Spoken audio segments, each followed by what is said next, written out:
Ce programme vous est offert par Illico Cash.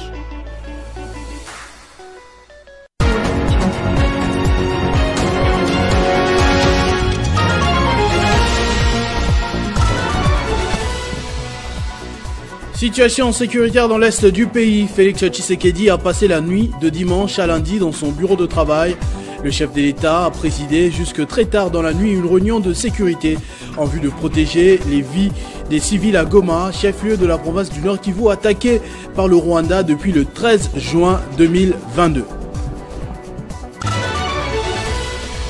Pendant ce temps, à Bukavu, il s'est observé un mouvement spontané de la population qui dénonce cette agression rwandaise.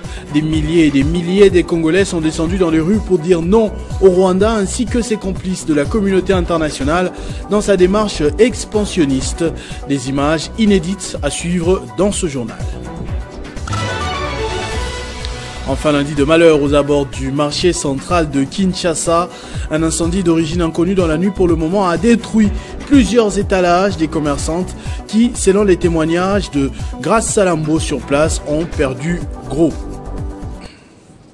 Mesdames et messieurs, bonjour. Le chef de l'État, Félix Tshisekedi, a présidé dans la nuit une réunion avec quelques membres du gouvernement et de l'appareil militaire à la Cité de l'Union africaine. Félix Tshisekedi qui a suivi de très près la situation autour des combats à Goma, à chef-lieu du Nord Kivu, a donné des instructions fermes pour protéger la vie des civils. Les chefs d'État-major des FARDC, le vice-premier ministre de la Défense et celui de l'Intérieur et Sécurité étaient présents à ces rendez-vous dont le porte-parole du gouvernement, Patrick Muyaya, nous livre le compte-rendu dans cet extrait. Il est à 23h40 et je crois que le président de la République, commandant suprême de forces armées de la République démocratique du Congo, est encore en ce moment précis en train de travailler. Cette réunion, c'était pratiquement la dernière d'une très longue journée parce qu'il y avait à la fois le besoin de suivre de près la situation sécuritaire à Goma. Vous savez que ce matin, des camps des déplacés ont notamment été touchés par des bombes. Il était question d'étudier tous les mécanismes, notamment avec les responsables tant au niveau du gouvernement qu'au niveau de l'armée, pour voir comment on assure la protection et la sécurité des populations. Parallèlement à cela, vous avez suivi qu'il y avait aujourd'hui la demande de la République démocratique du Congo, une réunion publique du Conseil de sécurité qui s'est tenue spécialement ce dimanche, où la ministre d'État, ministre des Affaires étrangères, a eu l'occasion de présenter la situation globale et c'est que la République démocratique du Congo souhaite. Et dans ces mêmes esprits, le président de la République a eu plusieurs contacts avec un contact diplomatique pour évidemment étudier tous les tours de la question. Et donc à ces propos, le président de la République a tenu d'abord à exprimer toute la solidarité du gouvernement et de lui-même envers nos populations qui sont affectées, et qu'à ce niveau, toutes les dispositions sont prises pour nous garantir la sécurité et la protection des compatriotes, parce que nous savons qu'il y avait justement, par exemple, ces bombes qui sont tombées sur des camps des déplacés. Il faut s'assurer que les vies humaines sont préservées. Voilà, en synthèse, les tours des questions qui ont été abordées ce soir autour du président de la République. Nous sommes dans une situation de guerre où l'actualité évolue, elle peut évoluer à tout moment. L'idée ici, c'était de regarder qu'est-ce que nous devons faire pour assurer que nous avons protégé nos populations. On va pas aller dans un débat spéculatif parce que nous sommes le gouvernement autour du président de la République et comme nous le faisons habituellement, nous aurons l'occasion de revenir au regard de l'évolution de la situation pour vous faire le point. Mais pour ce soir, la priorité était de regarder, notamment avec les responsables militaires, comment on préserve les vies humaines. Vous savez qu'il y avait la détermination des autres. Vous savez aussi que nos forces sont très déterminées et donc au milieu de cela, il y a une population. Je pense que cette population, le devoir du président de la République et du gouvernement, c'est de s'assurer de leur protection. Et c'est cela qui a fait l'objet aussi des contacts diplomatiques du président pour lequel nous aurons l'occasion de revenir en détail dès qu'il y aura des éléments à partager. Merci. En parlant des éléments à partager, ce matin, le porte-parole du gouvernement a émis quelques recommandations à la population de Goma par rapport à la situation des leurs, parmi lesquelles de rester à l'abri à la maison, s'abstenir de commettre des actes de vandalisme et de pillage, barrer la route à la propagande manipulatrice du Rwanda, et il a appelé tous les Congolais, où qu'ils se trouvent dans le monde, à se mobiliser en soutien aux compatriotes du Nord Kivu, au FARDC et au commandant suprême. Quant à la situation sur place à Goma, ce lundi matin, la terreur du week-end se poursuit. La majorité de la population reste casée chez soi en ce début de semaine, en train de suivre les tirs sporadiques au centre-ville du chef-lieu, combat qui crée la panique jusque de l'autre côté de la frontière avec le Rwanda, justement au niveau de Gisenyi-Rubavu. Des débordements sont observés tant à l'aéroport qui a brièvement connu un pillage qu'à la prison centrale de Muzenze où les détenus se sont échappés. Jean-David Kilolo a reçu ce matin un membre de la société civile, Johnson Ishara, qui a accepté volontiers de nous livrer les témoignages de ses proches sur place. Alors, la situation elle est très grave pour le moment. La population est scandalisée par ce qui se passe. Il y a une crise de communication pour ce qui devrait orienter effectivement la population. Et ça tire dans tous les sens, dans les différents quartiers de la ville de Goma.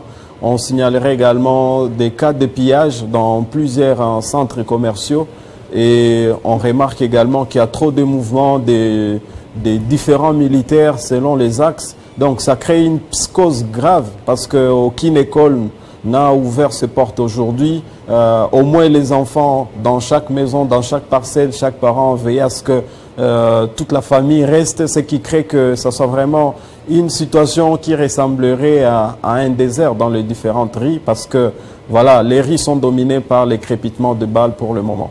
Les Gomatraciens se sentent un peu comme abandonnés pour leur triste sort parce que déjà ça fait plus de 3 jours qu'ils n'ont pas de courant, ils n'ont pas de l'eau et ça fait également quelques jours que leur gouverneur venait d'être abattu lâchement et qu'ils estiment que la vérité n'est pas encore dite autour de sa mort.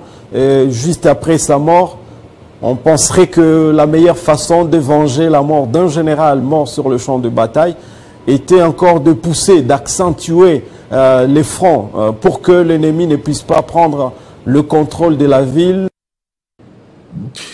Bale bana waza kwamba Congo ilikufwa wanalungofia, ceux qui ont cru que le Congo est tombé ont menti. Voilà le chant entonné en chœur ce lundi matin à Bukavu lors d'une démonstration de force de la population dénonçant l'invasion du voisin rwandais, une mobilisation spontanée qui a réuni des milliers et des milliers de personnes dans le chef-lieu de la province du Sud Kivu, voisine de celle du Nord Kivu, assiégée depuis bientôt 3 ans par les Rwandais. Parmi les Congolais mobilisés comme un seul homme à Bukavu, les partisans de l'AREP de Giluando Mboyo ont été du nombre pour passer ce message. C'était consécutivement à l'appel lancé par leur autorité de référence ce dimanche. On pouvait lire sur leur banderole les calicots « Paix et non la guerre, soutien total au FARDC ». Aussitôt après l'appel de leur leader, les ministres d'État, ministres de l'aménagement du territoire, Maître Giluando Mboyo, autorité de référence de l'AREP, les cadres et militants du parti politique Agissons pour la République Sud Kivu sont descendus dans la rue ce matin, manifestant leur engagement pour la paix et leur soutien indéfectible aux forces armées de la République démocratique du Congo. Tous en couleur du parti et arborant de banderoles frappés des slogans pacifistes, les Arépiens de cette partie du pays ont exprimé leur rejet catégorique de toute forme de violence ou de guerre dans la région. Ce rassemblement traduit une prise de position claire contre l'instabilité qui secoue principalement la partie est du pays, dont le Nord Kivu. Les leaders de l'AREP ont souligné l'importance de soutenir le FARDC dans leur mission cruciale de défendre la souveraineté nationale face aux défis sécuritaires persistants. Les manifestants ont également appelé à une plus grande solidarité entre les différentes communautés, insistant sur les rôles de chaque citoyen dans la construction d'un avenir pacifique et prospère. Par ce geste, AREP démontre son engagement à promouvoir des solutions pacifiques pour les crises que traverse la République démocratique du Congo. Cette manifestation est aussi une invitation à tous les acteurs politiques, économiques et sociaux à jouer un rôle actif dans le maintien de la stabilité au nord et au sud Kivu, En soutenant publiquement le FARDC, AREP affirme que la paix durable n'est peut-être atteinte sans une armée forte et unie, appuyée par un peuple résolument engagé. Quelques heures plus tôt, à New York, Kinshasa a dénoncé l'inaction du Conseil de sécurité de l'ONU suite à la dégradation de la situation sécuritaire. La ministre des Affaires étrangères avait demandé, puis obtenu, cette réunion d'urgence au cours de laquelle la plupart des pays membres ont condamné les agissements du voisin rwandais. C'est à la demande de la République démocratique du Congo, à travers la ministre des Affaires étrangères, Marie-Thérèse Kayikwamba, que cette réunion spéciale s'est tenue ce dimanche à New York. Les différentes parties présentes à cette assise d'urgence ont tablé sur la situation sécuritaire qui prévaut dans la partie est du pays. Dans son intervention, la chef de la diplomatie congolaise a précisé que l'attaque des rebelles du M23 ne vise pas seulement la RDC, mais plutôt l'humanité tout entière. À cet effet, elle a appelé les Nations Unies à plus de responsabilités. Aujourd'hui, les victimes ne sont pas seulement congolaises. Cette attaque est dirigée contre l'Afrique tout entière, que dis-je, contre l'humanité entière. Les balles rwandaises frappent indistinctement les Sud-Africains, les Tanzaniens, les Malawites, les Burundais, les Uruguayens, tous frères et sœurs venus pour la paix. Marie-Thérèse Kayikwamba a interpellé les Nations Unies sur les exactions du Rwanda et de la rébellion du M23 dans la province du Nord Kivu. Pour elle, il est impératif que les combats cessent immédiatement. Il est impératif que les combats cessent immédiatement. Chaque heure qui passe rapproche notre région d'une tragédie d'une ampleur insoutenable. Nous refusons de voir se répéter le cauchemar de 1996, ce chapitre sombre de l'histoire africaine que nous pensions clos. La RDC attend donc légitimement du Conseil de sécurité des Nations Unies une réaction ferme et rapide pour protéger la paix et la sécurité internationale en imposant le droit international qui est un pouvoir qui lui est exclusivement reconnu par la Charte des Nations Unies. Après le Conseil de sécurité de l'ONU, l'EAC, présidé actuellement par les chefs de l'État kenyans, a également convoqué un sommet extraordinaire des chefs de l'État de cette région des Grands Lacs.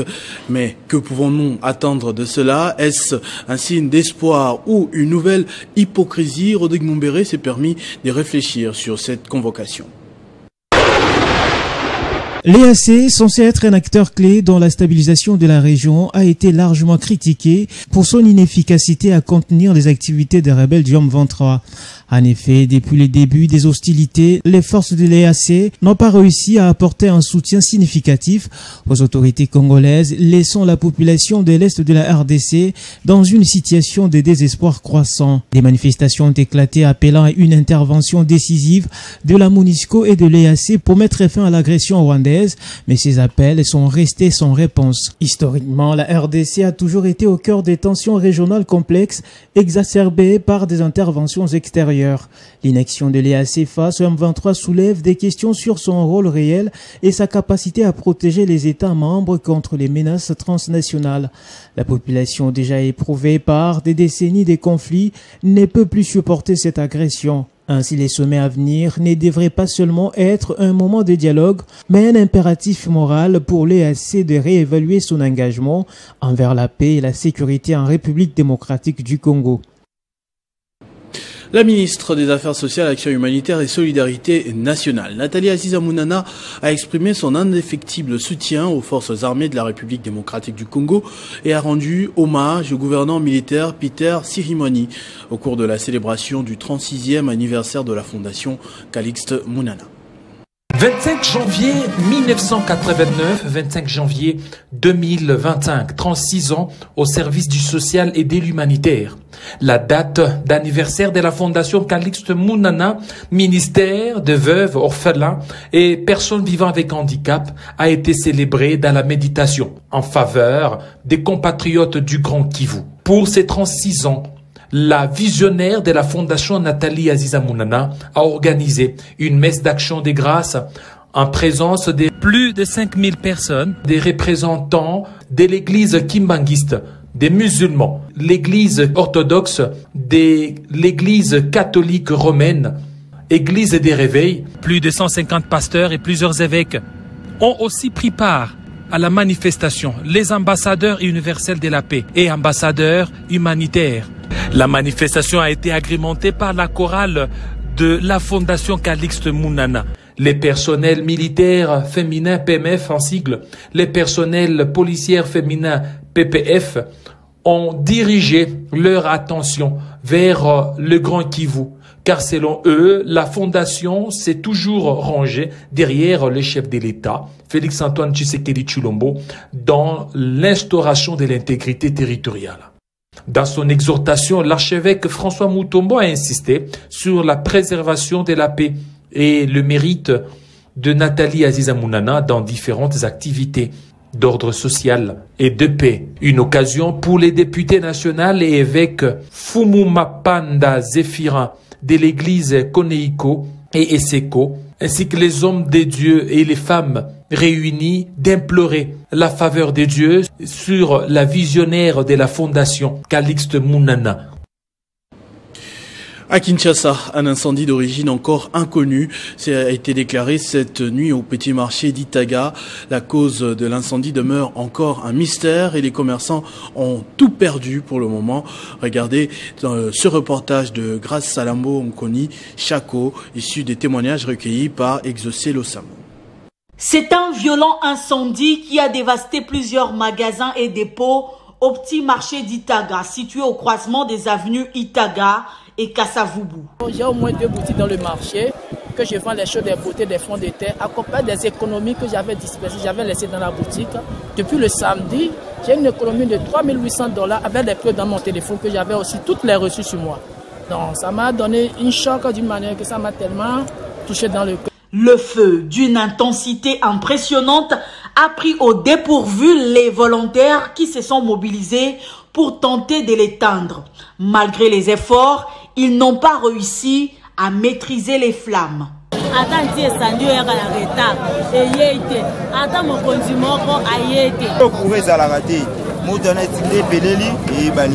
Un bilan complet des pertes est attendu. De la reprise des activités politiques 2025 à l'interfédération des jeunes de l'Union pour la nation congolaise UNC, tenue au siège du parti à Kolwezi, tous réunis autour de leur président de la Ligue des jeunes, Gaylor Kashit Diour, qui a fait adhérer plus de 500 jeunes dans cette grande formation politique chère à Vital Kamerhe. Tout est parti d'un processus de conscientiser ces 500 jeunes avant qu'ils prennent la décision de rejoindre l'idéologie de celui que le Congolais appelle affectueusement les pacificateurs. Chacun a procédé au remplissage de sa fiche d'adhésion qui confirme leur appartenance à cette formation de l'Union sacrée de la nation UNC Lualaba. Bien avant cette opération, Gaylor Kashit Diour leur a expliqué l'historique et les valeurs prônées au sein de l'Union pour la nation congolaise. Mettez en tête que Moulakwandja kutumikia nchi. INC hapa tunamita.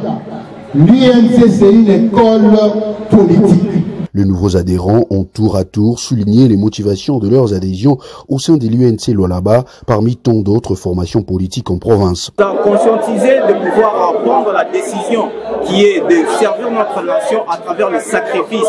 Au cours de cette cérémonie, Gaylor Kashit Diour n'a pas manqué de saluer les dynamismes de l'interfédéral de l'UNC Lualaba, l'honorable Christian Massoudi, pour avoir hissé très haut les drapeaux de l'UNC dans la province. J'ai fait adhérer beaucoup de jeunes. Et il y aura encore une autre série d'adhésions qui va se suivre. Après, nous allons maintenant organiser une grande activité. Le président interfédéral de jeunes UNC Lualaba, Gaylor Kashit Diour, entend poursuivre cette série de campagnes d'adhésion massive lancées à Kolwezi dans d'autres coins et recoins de la province du Lualaba afin d'atteindre son objectif d'aucune maison sans UNC Lualaba. Une rencontre diplomatique réunissant les ministres des Affaires étrangères du Burkina Faso, du Mali et Niger a été tenue ce dimanche à janvier à Ouagadougou pour définir les formalités de leur séparation d'avec la CEDEAO. Les 3 pays mettent en avant une approche globale qui s'inscrit dans le cadre de l'Alliance des États du Sahel. La séparation doit avoir lieu dans les meilleures conditions possibles. Après plusieurs heures de concertation, les Mali, les Burkina Faso et les Niger ont décidé de faire front commun pour présenter une stratégie pour organiser leur retrait de la communauté économique des États de l'Afrique de l'Ouest. L'échange avec la CEDEAO aura lieu dans le cadre de l'Alliance des États du Sahel. Les 3 pays sont prêts à engager un dialogue avec l'organisation régionale pour un retrait responsable. Le ministre des Affaires étrangères malien a été le premier à s'exprimer sur le sujet en soulignant l'importance de maintenir une vigilance constante face aux implications du retrait de la CEDEAO. Jean-Marie Traoré a abondé dans le même sens que son homologue. Il a proclamé la volonté d'obtenir un espace sous-régional plus fort et plus en phase avec les aspirations profondes des vaillantes populations. Les retraits du Burkina Faso, du Mali et du Niger de la CEDEAO peut avoir des répercussions sur les plans économiques et politiques dans la région. Il pourrait également perturber la liberté de circulation des personnes et des biens au sein de l'Afrique de l'Ouest. Un peu plus tôt, l'Alliance des États du Sahel avait annoncé une force unifiée pour lutter contre le terrorisme dans la région. La République démocratique du Congo connaîtra ses adversaires de la Coupe d'Afrique des Nations ce soir à l'issue du tirage au sort qui sera effectué à Rabat au Maroc. Au pays, Maniema Union et le tout-puissant Mazembe ont gagné leur match remis. On fait le point avec Christian Bokaya qui nous parlera aussi de la page internationale comme c'est souvent le cas tous les lundis. Christian, de l'autre côté. Mais voici Christopher. Ce temps de silence m'a un tout petit peu fait peur. Heureusement que Dieu veille sur vous et que vous êtes là pour les différents sujets de ce lundi midi. Comment vous vous portez? Ça ne va pas, puisque nous sommes en guerre.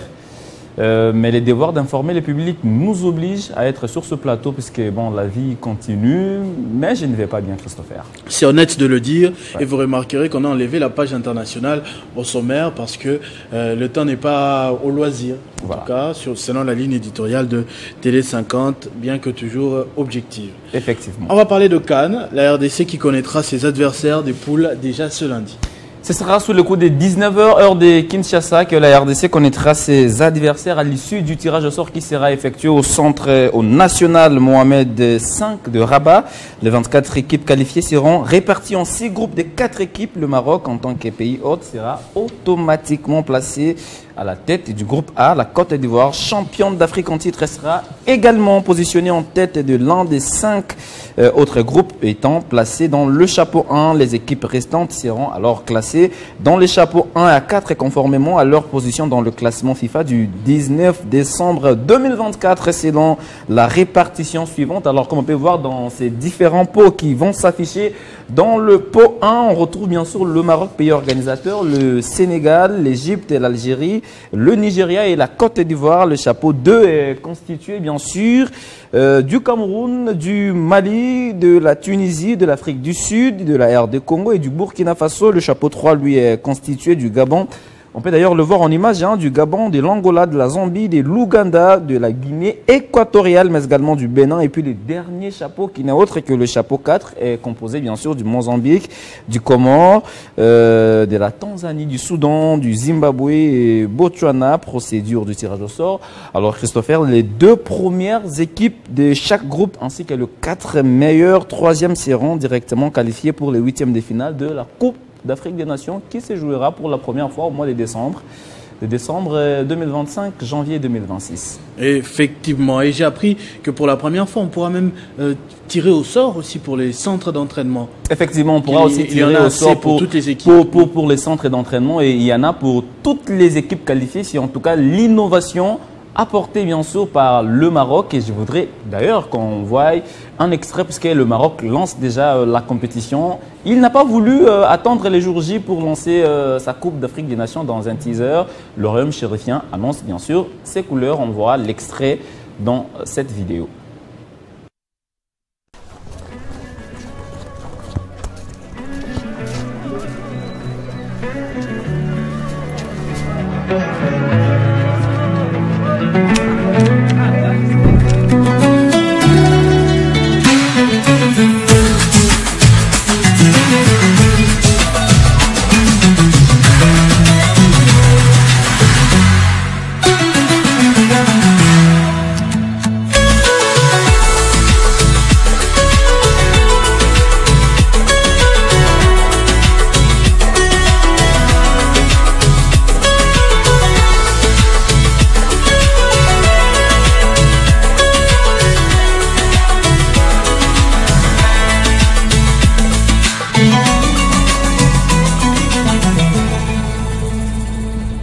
Et j'espère que je serai avec vous au Maroc au mois de décembre pour couvrir cette Coupe d'Afrique des Nations. Que Dieu fasse grâce, que la paix soit rétablie au pays et nous pourrons bien évidemment nous rendre là-bas très joyeux, la main dans la main. Pourquoi pas, Christian Bokaya, enfin, après avoir raté Abidjan. En effet. L'année passée. Ouais. Illico Cash Ligue 1, Mazembe et Maniema Union se sont relancés. Les deux équipes négocient plutôt bien leur match. Romy Christopher dans le groupe A, par exemple, les tout-puissants Mazembe Anglebert s'est relancé de la plus belle de manière en étriant hier le FC Blessing du Lualaba, 3-1. C'était bien sûr au stade Dominique Diour. Les 3 réalisations des Corbeaux portent les signatures de Boubaka Ainikoy, Faverdi Bongeli et Ibrahima Keita. À Kinshasa aussi, Maniema Union a repris son fauteuil des leaders après sa victoire sur le score étriqué d'un but à 0 devant la formation d'Ange Vert. Les deux équipes s'est battaient à force égale jusqu'à la 82e minute de jeu avant que Rodrigue Kitoa ne trouve la faille. J'ai parlé bien sûr de Maniema Union. Nous sommes déjà à Kinshasa et nous avons quitté le Lualaba, bien évidemment, pour la province de Kinshasa. Maniema Union a pris 3 points devant la formation d'Ange Vert. Il a dépassé ainsi vers club au classement provisoire et on écoutera le soir la satisfaction de son coach. Papi Kimoto Kitankoy, c'est vrai que Maniema Union a passé des moments difficiles au niveau de la Ligue des Champions de la CAF. Mais là, il retrouve déjà son sourire au niveau des Illico Cash Ligue 1. Très bien. On va s'envoler du coup pour l'Europe, comme d'habitude pour terminer. Le football sur le vieux continent a connu des beaux moments ce week-end. En tout cas, le Barça, 3e de Liga, et le Real Madrid, premier, ont brillé. Et en Première Ligue, Manchester City au bas du podium déjà, après un long moment de calvaire. Effectivement, après un long moment de calvaire, les Sky Blues retrouvent petit à petit du sourire. Ils ont étrié les Blues de Chelsea 3 balles de football à Valence en lui infligeant un score salé de 7 buts à brosse. Au séquence Bayern Munich qui a dompté Freiburg 1 contre 2, j'allais dire, sur sa pelouse. Et c'était bien sûr grâce aux réalisations d'Harry Kane et Kim Min-jae, creusant bien sûr l'écart avec son poursuivant direct qui n'est autre que le Bayer Leverkusen. Le Bayer Leverkusen de son côté qui a été accroché, baladé devant Lecce en leur infligeant un score lourd de 4 buts à brosse. Et cette fois-ci, je n'ai pas raté. Et je pense que la Série A, c'est voilà, un des championnats qui nous réserve aussi beaucoup de surprises. Je ne sais pas si vous y pensez aussi. Effectivement, mais bon, je suis étonné que vous n'ayez pas quand même sélectionné le but de Cédric Bakambu avec le Betis Séville, parce qu'il a profité de cette tribune justement pour repasser son message sur l'agression que subit notre pays, la République démocratique du Congo. Il y a aussi Chancel Bemba qui sur Twitter et Facebook, j'ai vu à côté de Fali Poupa, comme pour dire bon, les culturels aussi, les sportifs sont dans cet élan patriotique. Alors, sans vouloir répondre autrement, le matin déjà nous avons parlé de Cédric Bakambu, parce qu'à midi on ne pouvait pas revenir sur tous ces détails, de peur qu'on prenne ou qu'on graine un peu les minutes de la revue de presse. Et sinon, Cédric Bakambu, en marquant ses buts lors du match Mallorca-Betis Séville, d'ailleurs il a été l'unique buteur de ce match, il a passé un message et fort. Il revient de loin. Il revient de très loin, il a dit d'ailleurs après ce match, il a posté que la paix est plus importante que la guerre. Donc Cédric Bakambu, c'est un des joueurs qui, à chaque fois, il a l'occasion de passer un message fort. Il n'hésite pas, surtout quand même pour son pays. Pour le journal de sport de ce soir, un élément dans ce sens-là, que ce soit Cédric Bakambu, Chancel Mbemba et les autres, des messages. Ah, ça c'est apparemment. Vous proposez ou vous voulez intégrer la rédaction des sports des Si vous m'invitez aujourd'hui pour le conseil, j'aimerais bien savoir où se tient le conseil du journal des sports. Ouais. J'espère que ce n'est pas dans ton téléphone. Non, c'est au bureau de web avec Arlette Boutella, Nathalie Yoko. Si vous serez là, vous serez en tout cas le bienvenu. Merci beaucoup, Christian Bokaya. Nous gardons le sourire malgré les temps difficiles. Ouais. Effectivement, les temps qui sont très durs, mais nous continuons à garder le sourire et à vous informer sur Télé 50. On se retrouve très prochainement avec le même plaisir. Avec le même plaisir, Christopher. Ce journal est terminé. Avant la revue de presse, moi je vous rappelle les principaux titres. Situation sécuritaire à l'est du pays. Félix Tshisekedi a passé la nuit de dimanche à lundi dans son bureau de travail. Le chef de l'État a présidé jusque très tard dans la nuit une réunion de sécurité en vue de protéger les vies des civils à Goma, chef-lieu de la province du Nord Kivu, attaqué par le Rwanda depuis le 13 juin 2022. Pendant ce temps, à Bukavu, il s'est observé un mouvement spontané de la population qui dénonce cette agression rwandaise. Des milliers et des milliers de Congolais sont descendus dans les rues pour dire non au Rwanda, ainsi que ses complices de la communauté internationale dans sa démarche expansionniste. Des images inédites que vous avez suivies dans ce journal. Lundi de malheur aux abords du marché central de Kinshasa, un incendie d'origine inconnue pour le moment a détruit plusieurs étalages des commerçantes qui, selon les témoignages de nos reporters sur place, ont perdu absolument tout. Ne nous quittez pas, un sujet pour la revue de presse, c'est tout de suite avec Benjamin Moudiata.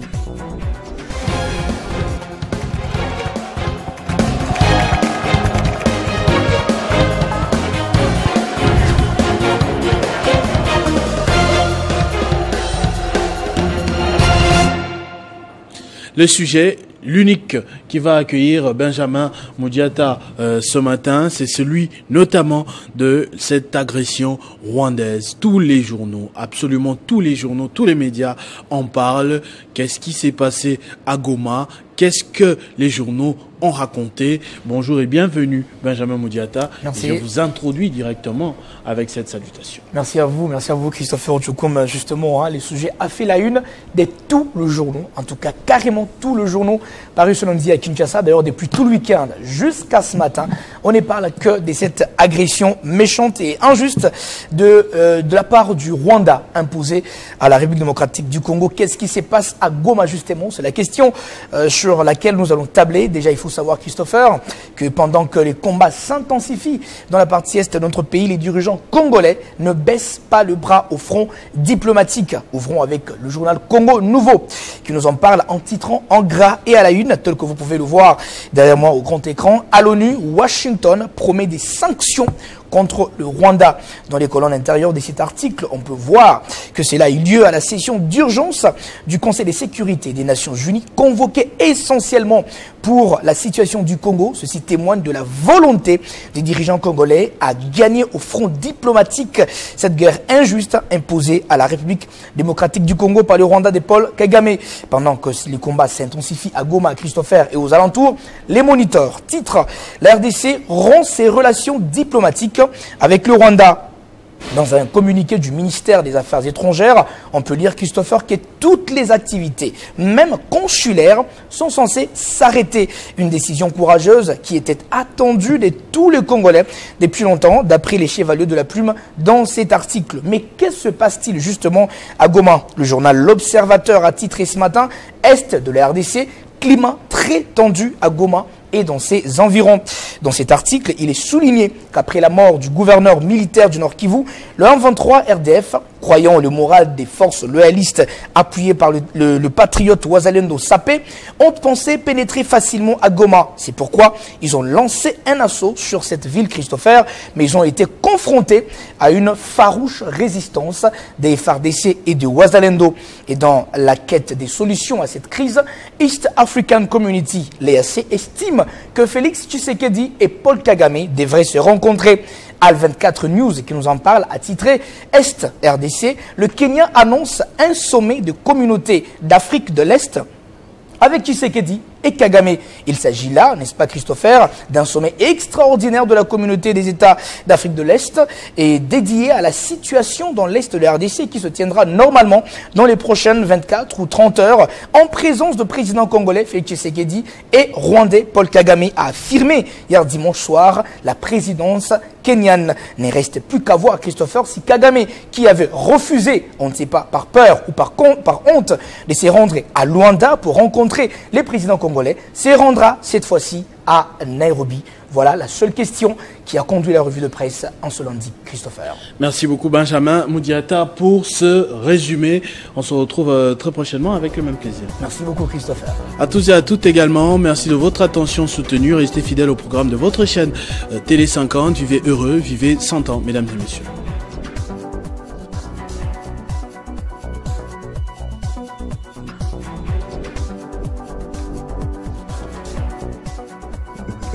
Retrouvez toute l'actualité en continu sur www.tele50.cd. Ce programme vous a été offert par Illico Cash.